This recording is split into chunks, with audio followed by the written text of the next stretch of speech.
Alamin naman natin ang kanilang feelings. Ara, meron ka bang tanong para sa ating covered boys?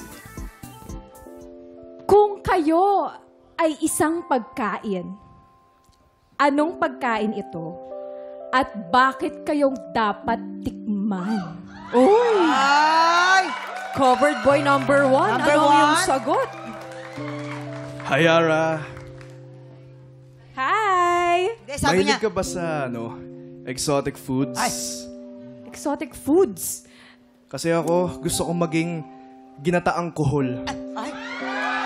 Papahirapan mo na kita bago mo ako matikman. Ay! Hard to get! Gusto ko yun, Ara.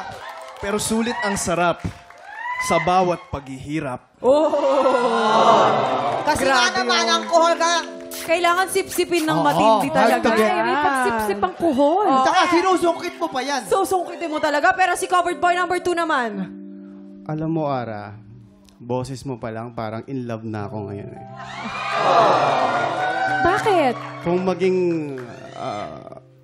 pagkain man ako, gusto kong maging lechon. Ay! Bakit?